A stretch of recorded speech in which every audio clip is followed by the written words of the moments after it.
Good morning, Texas. I'm professional motorcycle drag racer Dystany Spurlock, and I am on the road to NASCAR. Make sure you stay tuned. GMT starts right now. Live, this is Good Morning Texas. Good morning, Texas. Happy Monday. Thanks for hanging out with us this morning and kicking off your week. I'm Erin Hunter. As you just saw, we have a fabulous show in store for you, filled with motivation and inspiration. As you just saw, we're starting with Dystany Spurlock. She is on the road to NASCAR, you guys, and gonna be the first Black woman to do so. And we're gonna talk all about it this Black History Month. And still ahead, we have Michelle Smith. She is talking her new book, Call and Response, 10 leadership lessons from the Black church. We discuss the culture a little bit and dive into some shared experiences we may have had in the Black church. So excited to have that conversation. And we're getting ready for spring patio season. Dystany Spurlock is burning some serious rubber to make her NASCAR dreams come true. And you guys, it is paying off. The current motorcycle drag racer is on track to compete in April. And today she's pressing the brakes to make a pit stop right here on GMT to let us in on the journey. Welcome to the show. Thank you for having me. I'm so excited to be here this morning. I'm so excited to have you guys. She's a Virginia native too, so I'm so excited to have another Virginia gal in the house with me this morning. Tell me, what first drew you to motorcycle drag racing? First of all, I need you to give me some tea on what exactly motorcycle drag racing is. What goes into that? Okay, so let's start. At 3 years old, my mom and dad had a motorcycle, so they put me on the back at 3, okay? So I had the need for speed ever since then. Then I grew up about 2 miles from the Richmond International Raceway, so my poppy, which is my grandfather, he loved NASCAR. So he would open up all the windows, open the doors so we can hear the races while I'm watching it. But what drew me into drag racing, my godfather. He's the one who drag raced. I went there at 12 years old, and at 16, I said, Mom, I want to go drag racing, and she bought me a motorcycle. Oh my gosh, she leaned in and said, okay, let's do it, because most mamas would be like, well, you want to pick something else, you know what I mean? But she said, okay. But you know what? You should have known she was going to say yes when she put you on the back of the bike at 3 years old. Exactly. Yes. Okay, so who were the people, because I know you just talked about that inspired you, but as you got into the game, did your godfather lead you, show you which ways to go and stuff like that? Yeah, so my godfather, he was there pretty much every step of the way in the beginning, but he has a paint shop, so he wasn't able to be there a lot. So I did a lot of YouTube studying. I looked at a lot of people at the drag strip, but my mom, she's my main motivator. She told me at 4 years old, never be that kid that sat in the back and said, dang, I wish I would have. So ever since then, I went after my dreams. You've just been doing it. Yes. Okay, so let's talk about your transition, because you went from stock cars, or you're going to stock cars. Right. You started in motorcycle drag racing. We're moving to stock cars. That's kind of a huge leap. Tell me what's the difference in that, and what's the skill change in that as well? So for me, I honestly wouldn't say it's a huge leap, because I've done a lot of racing prior. I did some late model stock car testing. I've raced Formula 4 open wheel racing. So it's always been in my blood, but believe it or not, they both help each other. The drag racing helps with my reaction time for me when I get in the car, and then the speed and the motorcycle also helps me in the car too. So Gosh. Okay, so it's not a huge change. No. Your body is still like, okay, I understand this velocity. Let me keep going. What is it like being in a male-dominated sport? And because you're not just a woman, but you're also a Black woman in a male-dominated sport. So tell me what that's like. Been in male-dominated sports my entire life. I played football on the boys team tackle. Oh, girl, you was a tomboy through and through. Very much. I was the only girl. Then, I drove tractor trailers. So, again, male-dominated. So me being in these spaces in the motorsports world, from motorcycles to cars, it's nothing new to me. I welcome it, because that's all I've known my entire life. So we're taking up their spaces. Absolutely. You're taking up their spaces. I say we are. Yes. I like it. But you're setting the tone, because there's so many girls that watch you, I'm sure, that look up to you and are saying, okay, this is possible. I can do this. I don't have to be in this box and allow people to put me in that box. I can step out of it. Okay, let's talk about the race, because you're not just going for a one-time race. You're working through NASCAR's approval process, which is a long-term plan. And so what exactly does that involve? What does that look like? So the steps are, you start at ARCA, the ARCA Menard series, where you start. Then you go to the truck series.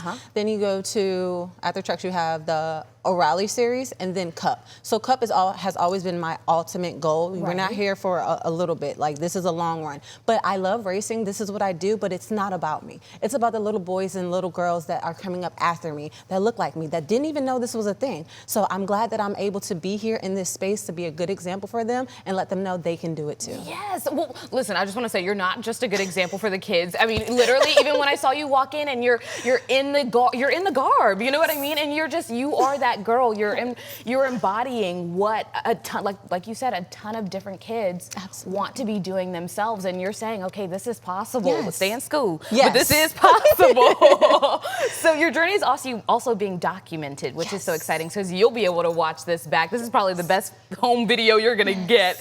It's driven by Dystany, the road to NASCAR. What has that been like, sharing the behind the scenes of everything? So Fox Tech, they are my sponsors, and they also produced this, and they did such an amazing job capturing all the behind the scenes, because a lot of people, they just think I've been handed things, but they don't understand how hard and how tough it has been for me. You know, I used to be a Delta flight attendant, and then I transitioned to being a tractor trailer driver. You know, there's certain things that you have to do in order to be able to afford this, but we're here now. It's not I have cheap the backing. No, it's not.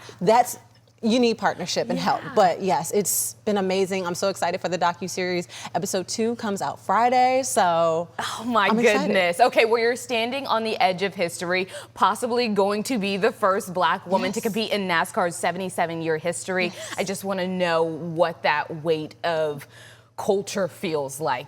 So honestly, I don't feel like it's a weight. It may be for other people, they may think, but for me, it's like, my name's not Dystany for a reason. I'm supposed to be here. I'm supposed to do this. There's a lot of times where I've been the first in things, but it's not about that. It's just, like I said earlier, about getting others exposed and know what this can be. You are know? fulfilling the destiny already, Thank but you. if we can add another notch, why not? Absolutely. There we go. Well, we will be cheering for you indeed, and we are so grateful that you stopped by and decided to hang out with us a little bit before hitting the track. Thank you again. You're welcome. Thank you. Back in the day, the local general store served as the heartbeat of small towns across the country. But today we are introducing you to a general store that is technically anything but general. Paige is live at Davis Street Mercantile to check out their gorgeous selection of curated items by skilled craftsmen. Good morning, Paige. Hey, good morning to you. Good morning, Texas. Let's say that you're in the market for a giant, sorry, dog toy in the shape of a taco. Or maybe you just need a big old container of moon pies. This is the place for you, and this is the woman who will sell it to you. I'm so sorry. Good morning. This is Kristen No McDonald. apologies. Yes, we're going to do the straight man from now on. Not here. This is the greatest store Thank you so much. ever. Davis Street That's us. Mercantile Mercantile, is yes. lovely. It does kind of harken back in so many ways to that whole general store. But I mean, talk about specialty curated items.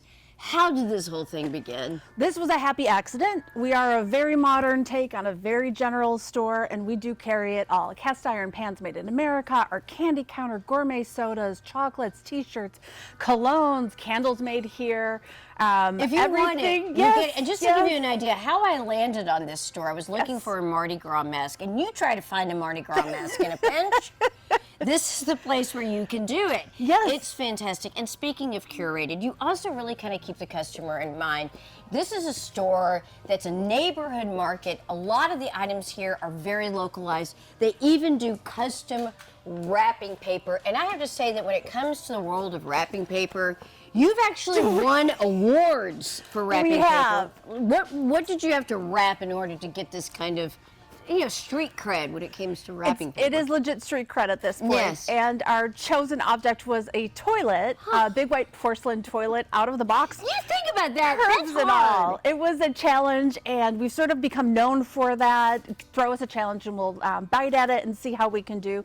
And then you get to take all the credit for it. You get to show up at whatever event or celebration and say, yes, I did that. All Fabulous, right. yeah. Now you also have soda pops. You've got the candy, but also for maybe somebody with a more sophisticated palate an adult among us.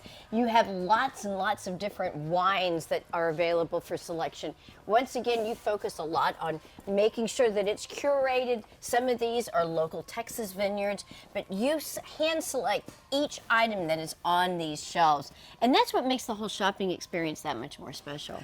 It is meaningful and purposeful and local when we can, and just special in between. A lot of biodynamic wines, wine glasses, barware, anything you need to celebrate for no reason or for every reason. Yeah, it's here on our shelves. Yeah, talking about, like, look at these glasses. I mean, some old school cocktail shakers, some beautiful different barware, you name it. Well, now also, we're getting ready for spring, and this is another fantastic destination to get your garden looking green. Check out the different seed selection. I mean, seriously, from wine, a little bit of everything. Yes, to growing your wine collection, to growing your plants in your garden, this is the place for you. I love this section of the store, and I would imagine you kind of turn it out different depending upon the season. So many different things that you can get. And talk about one-of-a-kind gifts. If you've got somebody in your life that may be hard to shop for, I've got great news. You can find something here. You can, and we're happy to help. People will give us a budget or an idea, sometimes even just a favorite color of the gift recipient, and we can whip something up pretty quick. We get a lot of, I have to be at brunch for a party in 10 minutes, and we say, go grab a few things. We'll facilitate the rest. So yes, this time of year too with the seeds, it's great. Everybody seems to be planting them and getting ready to see something grow out of the soil. So, also, I want to say that we haven't been able to show all of this, but lots of the kids stuff too. Lots of fun toys, lots of darling infant wear as well. Onesies and books. You name it. And then we're going to head back here because I do want to talk about this part of the store. You do have workshops as well. We do a lot of workshops. Candle making workshops. Yes. And then you haven't even cleaned up from last night. We didn't, yes. So this is from what? This was from a sugar scrub, yes. Sugar scrub workshop. So Saturday we started the day with a candle workshop, and then we did a cake decorating workshop in the afternoon, and early evening we did a sugar scrub workshop for about 25 people. So if you need us, we're here. The space is here. We're happy to offer instruction and a little experience for y'all. We make our own candles here too, and those are all the bottles you're seeing on the shelves. The fragrance oils are made in town by a perfumer, and we're really proud of that. Slow burning wax, and yeah, the space is here. Anything you need, we're here for you. I am in love. This We're so happy place you found is us. Amazing. Thanks Thank you to a so Mardi much. Gras Come and check it mask. out. It's right here in Bishop Arts, of course, the most charming area of Dallas. Agreed. I'm telling you, it's fantastic. You can also find out more information on the web address, which is on your screen. Thanks again. Thanks, Paige. All right, we'll send it back. If you've ever read a book to a child, you know just how incredible it feels to watch their eyes light up and see their imagination literally take flight. And you can experience that as a volunteer at United Way of Metropolitan Dallas's annual Reading Day, sponsored by Atmos Energy. Susan Ha from United Way of Metropolitan Dallas and Clinton P. Russell Elementary Principal Chara Paige are here with so much more. Good morning to you both. Good morning. So glad to have you guys here. Susan, I'm coming to you. Tell us what exactly United Way Reading Day is. So United Way Reading Day is part of our volunteer engagement series. We've been doing it for more than 10 years. Wow. It's one of the most beloved events. It'll be March 6th this year, and we are spreading out across 700 classrooms. We'll have 1,000 volunteers, including WFAA's Rebecca Lopez, and we're going to read to 14,000 kids across the region. My goodness. Okay, I like that you put stats on it so we can just really put into perspective the reach that you guys have. Chara, your school is one of the sites for Reading Day this year. So what does it mean for your students to get involved and also to benefit?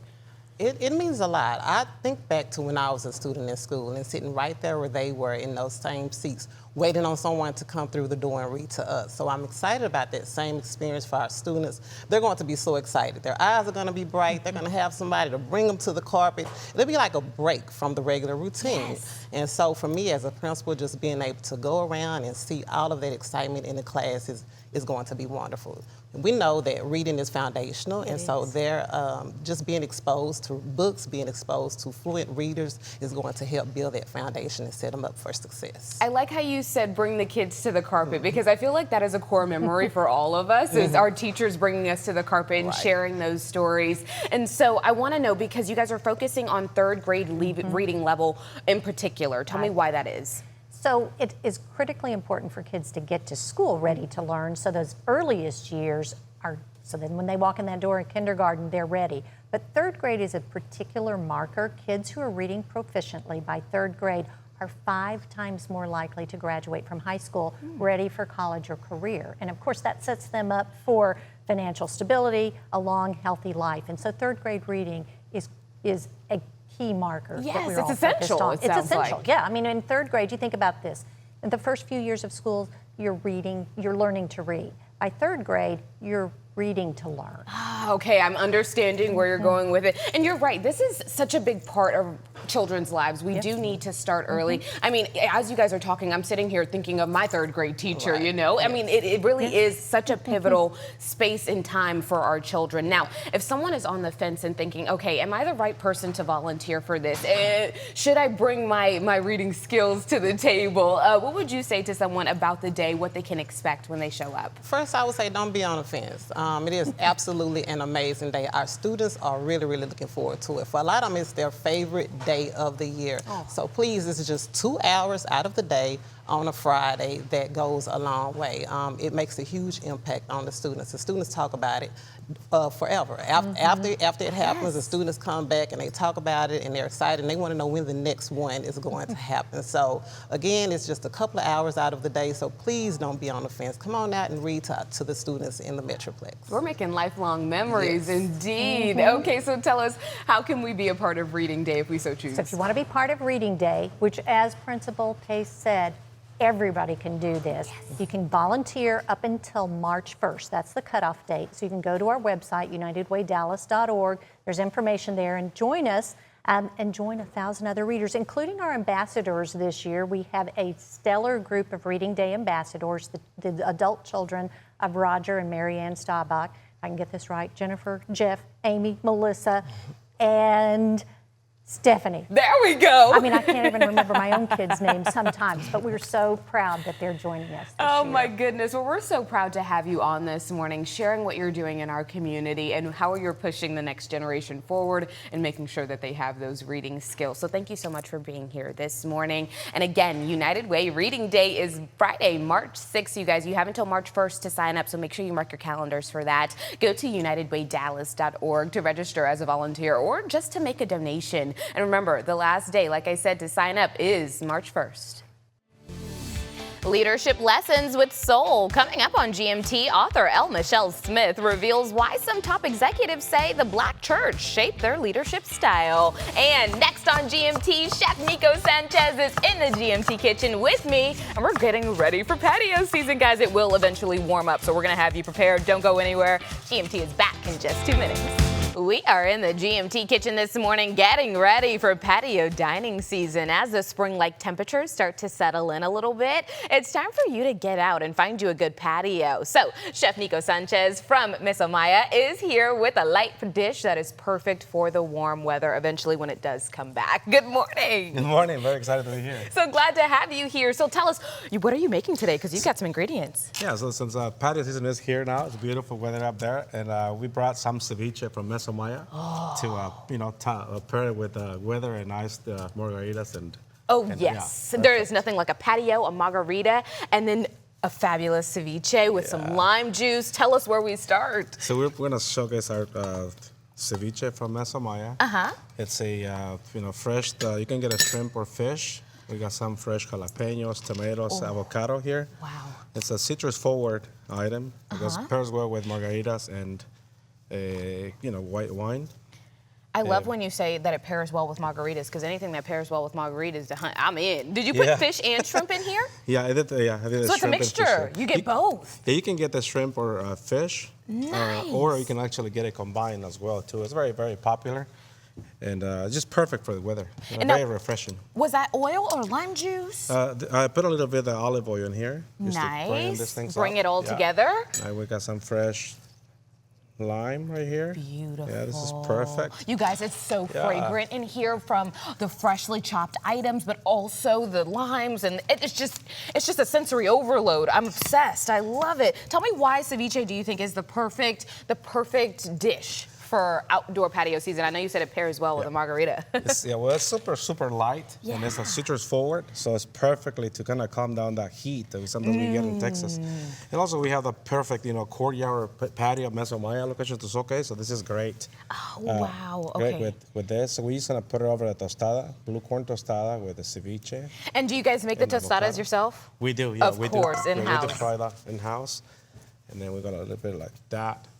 And look, we even have some pictures up right now of that outdoor patio space. Absolutely stunning. But it seems like you even have an outdoor-indoor kind of vibe going on, and so it's enclosed. Yes, we have multiple locations that have some indoor and outdoor patio, but the main one is here in downtown, right next to the Perot Museum. It has like a beautiful courtyard inside. It's perfect for ceviches.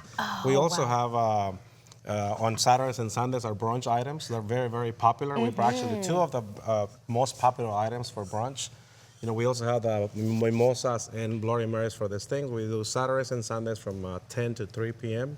And this is our Mexican toast with fresh fruit and little bananas and piloncillo syrup around. Ooh. This is the most popular item that we have, I think, on brunch. Tell me, what's the paste that's lathered on it under the fruit? That is a whipped cream cheese with Mexican vanilla. Wow. A little bit of sugar. It's super tasty. Oh, yeah. I'm looking at it. It looks good indeed. Tell me about this lunch item right here. Or is this brunch too? This is brunch as well. We call it huevos borrachos. This is sauteed peppers with chorizo, onions, tomatoes, a little bit of jalapenos. Served with the black beans and rice, a little bit of habanero sauce. Give it a little spice, yes, a little kick. This is another one super popular as well. You're saying it like the habanero sauce is hot. I think it's hot, but it's tasty. It's very good. Oh my goodness. Okay, yes. So where does the inspiration come from? Are you pulling from different things, like maybe your own experiences with your family, or how does the menu come together at Mesa Maya? And we focus on Central and Southern Mexican cuisine. And, in collaboration with, Mike Carnes, we kind of put this menu together. And it's been very well received. We're going to be about 15 years old already, this brand, so we've been around for quite some time. You guys have perfected the menu. You guys know you've written out some good stuff indeed. Okay, let's say when the weather does get good, like maybe on Wednesday when it's going to be 80 degrees, you guys, that's patio weather for sure. Tell us, do we need a reservation? Can we walk in? How do we make sure we're indulging in patio season at Mesa Maya? We do have 5 locations in the DFW area, and we take reservations through Open Table or Resi. So we offer those 2 options to make reservations. I recommend doing that for brunch. We get a little busy at times, but yeah, we offer that. You can also, walk in the restaurant. We have plenty of space. Perfect. Yeah. Very good. You guys, like I said, it smells absolutely divine in here. If you're looking to get your hands on that fabulous ceviche and a good margarita, Mesa Maya is the place to go. Thanks so much for joining us. Thank you. We'll be back. In the Kitchen is sponsored by Tom Thumb and Albertsons, your one-stop shop and full-service grocer.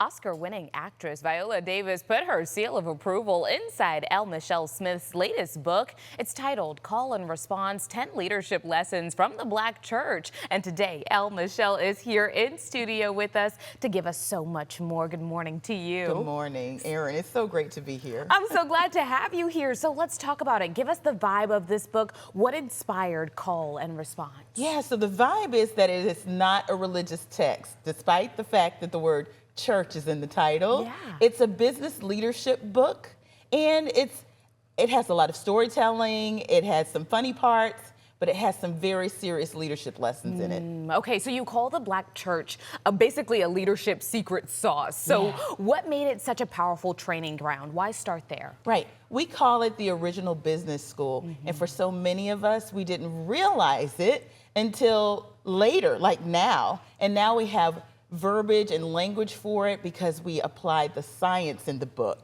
to get the leadership theory. Okay, I like this, but also this stems very much from our ancestors, from the culture, from our grandmas not playing with us in church, you know what I mean? It starts young. And so resilience is one of your 10 lessons. So what does that look like in real life? How does that show up and how can we strengthen it? Right, so I tell a story about how I went to visit my grandmother often in the summer times. And she lived in a little bitty house in Arkansas, and she'd be singing Mahalia Jackson. But what I did not realize, when she was saying, I'm going to lay down my burdens down by the riverside, in the language that we know today, she was rewiring her brain for resilience. In other words, she can anticipate the good that was going to come despite what was going on now, and she reframed it. Okay, I like that. Because you know what? The Lord did say there will be hills and there will be Exactly. valleys, Exactly. right? And so, okay, I like how we're applying not just the things that we grew up with, but even the text, the word as well. Okay, now purpose is something everyone talks about. So how does call and response tradition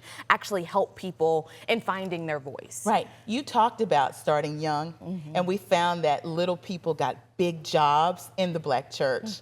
And you know, even my white friends, I asked them, did you know what junior usher board was? And they did not know. That's crazy. Yeah, it's something that we do. It's a culture.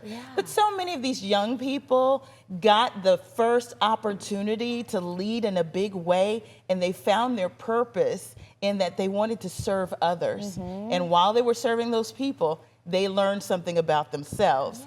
Heather Dowdy from Netflix is a great example. She's a CODA. She's a child of deaf adults, and she had to learn how to sign really early. And at some point, a pastor volunteered her to get up on this platform and sign when she was 9 years old. Wow. And today, she makes accessibility technology for big corporations because she was all about doing that and serving in the church. This is why we have to lean into our children. I feel like a lot of the times, you know, we put them in school and we say, okay, go get all of the basic knowledge. You know what I mean? Let the teachers teach them. But it is our jobs and our community's job in order to make sure that we are pouring into them and so that they know that these opportunities are possible. Now, let's talk about what can today's workplaces learn from the Black church? What collaboration can we get from that? Absolutely. So collaboration is one of the 10 leadership lessons.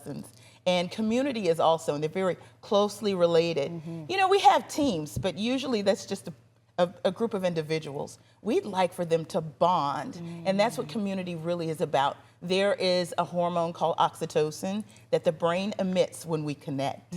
So if you can have that, you'll have attunement between the people on your team, and you'll start to work as one. So you have to have something that you go through. And we're not just talking about pizza carts and wind down Wednesdays. We're talking about actually trying and failing, and learning from that. Here comes the resilience again, and it causes you to bond, and that team congeals. Listen, when you can get through something and jump a hurdle together, you know, okay, we can work as a team. And the Black church has done that over and again throughout history. So would you say maybe that's the one step that we should apply if we had to? What's one piece of advice we can apply today? Would you say it would be that? Yeah, I would absolutely say, especially right now, because leadership has taken a turn. In all levels, we're seeing return to office where there are ultimatums, just very harsh. Layoffs are a little bit less humane than they used to be. We're trying to return to heart-centered leadership, and each one of the executives in this book demonstrates courage, they demonstrate resilience, the ability to form community, and they're creative and innovative. And that's what we call heart-centered leaders, and we're trying to get back to that. Yes, and we can get back to that. It just takes a little bit of work on each of our parts. Tell us where we can get the book. Anywhere fine books are sold, but if you want to go quickly, go to lmichellesmith.com/call and response. And all the options are there. Thank you so much for being here this morning and giving us the knowledge we need to move a little bit differently in our spaces as well. Absolutely. Thanks for having me. The secret's out. Plexiderm is catching buzz in the beauty world, and they say it visibly smooths under-eye puffiness, wrinkles, and crow's feet in just 10 minutes. This morning, lifestyle contributor Melinda McKenzie joins me to share why you should join the millions of people using Plexiderm to look better and feel younger. Welcome to you. Oh, thank you so much. I'm so excited to talk to you about Plexiderm, a product I use every day. And being 65, it's important to me that I want to look fresh. So I want to share the good news with everyone. Well, you do look good this morning, girl. Let's talk about some before and after photos. Tell us what we're seeing right here.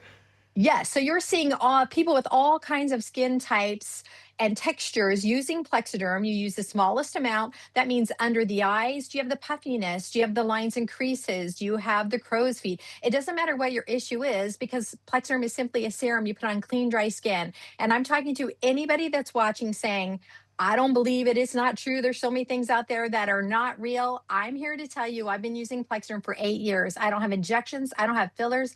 I have Plexiderm, and I want everyone to know about it.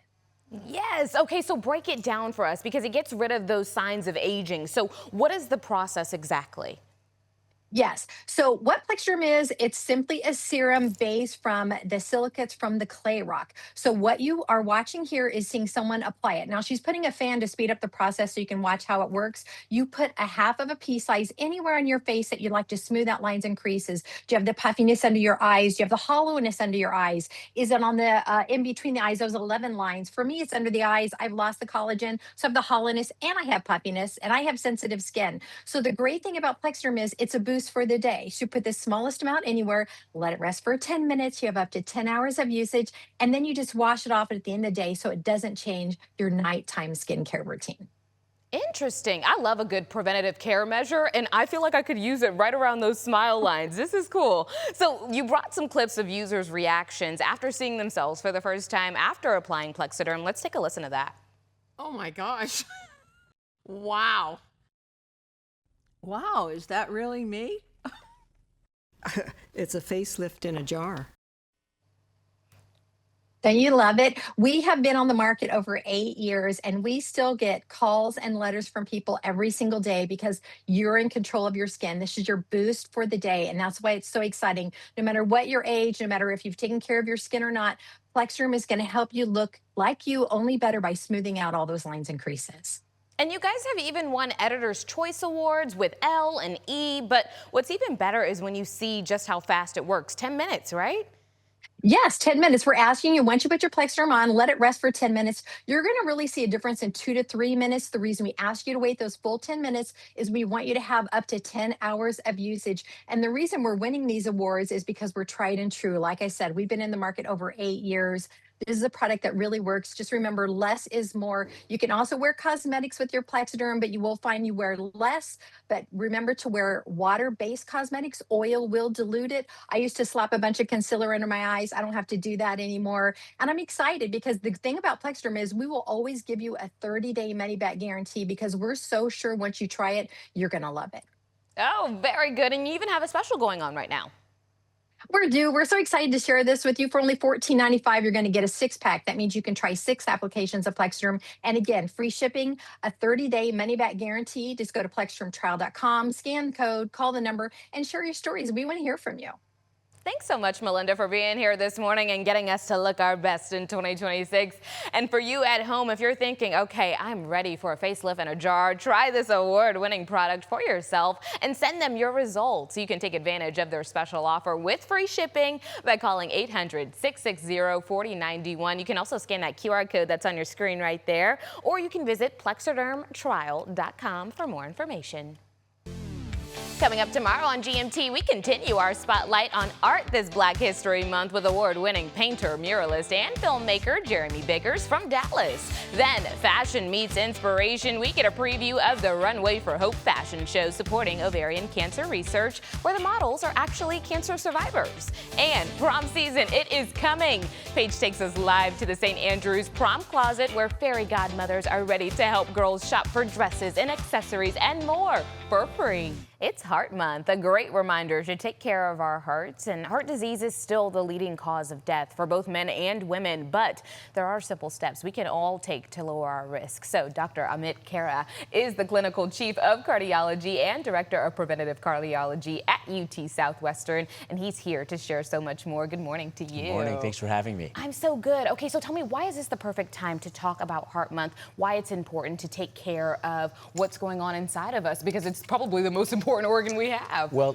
thank you. First, it's Heart Month, and we should think about this all year round, not just on Heart Month. It is the #1 cause of death for men and women. So we should really use this month to say, how are we going to be healthy and take care of ourselves? Yes. Okay, so what does that look like? What are some simple steps that we can enact in our own lives to make that happen? I like that you said steps and simple. So first, it starts with exercise. Mm-hmm. It is the fountain of youth. We want everyone to do 150 minutes a week of brisk walking, not too hard to do. And the other one, simple. Did you eat fruits and vegetables with every meal? And if you eat your big meal, if you put half your plate of fruits and vegetables, you've taken care of most of the problem there. There you go. Very good. But also, I think there's tons of us that like to snack as well. So we can maybe lean into those fruits and veggies during that snack time. Now, for those who feel overwhelmed by conflicting health advice online, right? Because we want to do our own research, but then we might go a little too deep on Google. Sure. And then it's telling us more than what we want to know. And so how can patients decipher what's real and what's going on in reality versus the internet? For sure. Listen, we're very lucky that there's so much information out there and that people can get empowered and informed. And there's a lot of credible information. At the same time, there's a lot of misinformation. Some of it may be harmful, and so that's important for you. If we look at it, I think the first thing when you look at the person providing the information, you say, do they have a medical background? Do they have a health background? What's the evidence that they're citing behind this? And do I think it's credible? In the end of the day, if it sounds too good to be true, it probably is. So you talk about patient empowerment. So what does that actually look like when someone is taking charge of their health and they're saying, okay, this is what's happening, this is what I'm feeling like? Is it that in just advocating for yourself? Well, great. It's Heart Month, so if there's one thing I get across, it's exactly that, which is take charge of your health.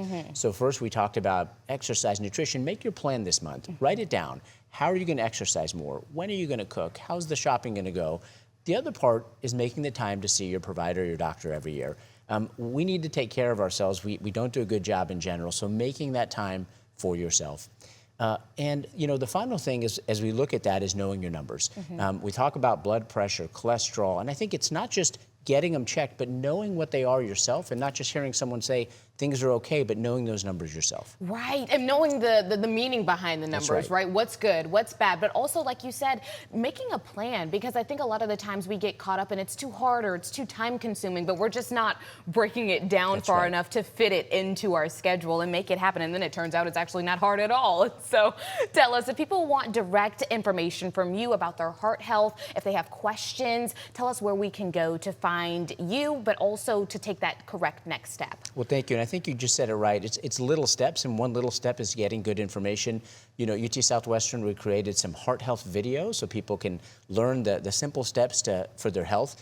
You can find that at utsouthwesternmed.org/heart. And in prevention, we have a lot of good prevention videos on how to take care of yourself. Yes, very good. And like you said, both men and women need to lean in and make sure that we are taking care of our insides, yes? Absolutely. Very good. Thank you so much, Dr. Kara, for being here this morning and giving us the knowledge we need so we can go into 2026 feeling happier and healthier. And again, to learn so much more about heart health and care, go to utswmed.org/heart. We'll be right back.